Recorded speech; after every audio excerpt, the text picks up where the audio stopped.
House apartment for rent, pinapaupang bahay. Hello everyone, kamusta kayong lahat?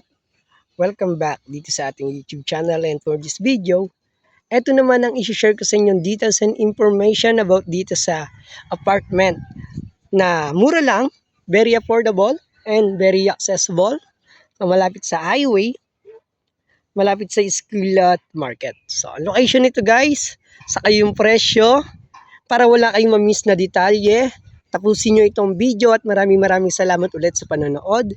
Tara, pasukin na natin itong house and apartment. Check na natin to.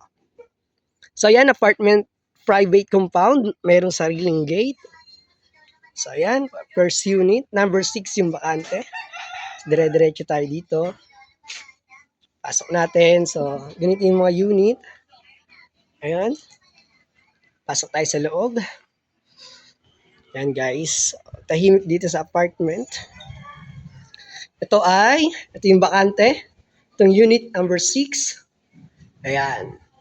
House apartment for rent, 3,500 pesos monthly. Located in Molino, Bacoor City, Cavite. Studio type apartment, 3,500 pesos monthly. 1 month advance and 1 month deposit only.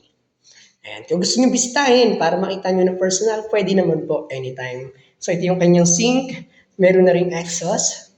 Ito naman ang kanyang bathroom. Ito yung unit. Good for small family, maximum sa 4 to 5 person only. Pwede rin naman mas marami pa sa 4 to 5 person, basta kasya kayo dito. Yes kids, yes pets allowed, and yes parking. Nakita nyo yung kalye sa subdivision, napakaluwag, kaya pwede kayo mag-park ng sasayan. So, kung motor lang naman ang pa-parking, pwede na dito sa labas ng apartment. Yan, unit number 6 guys, 3,500 pesos monthly. Location, Molino, Bacoor City, Cavite. Mga interested, kung gusto nyo bisitahin, pwede itong makita anytime. So, ayan.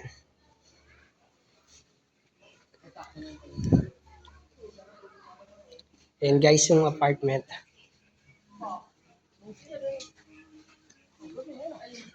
So, maluwag dito. Tahimik din. Malilim.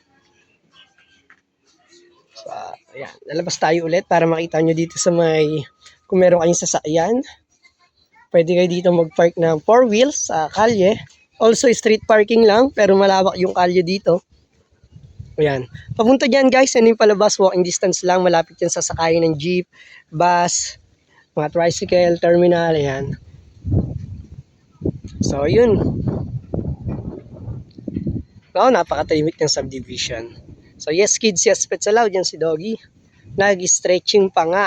So, maraming salamat ulit sa panonood. Please don't forget to like, comment, and share. Follow and subscribe na rin kayo para lagi kayong updated sa tuwing meron akong i-upload na video. So, maraming salamat. Yun lang po.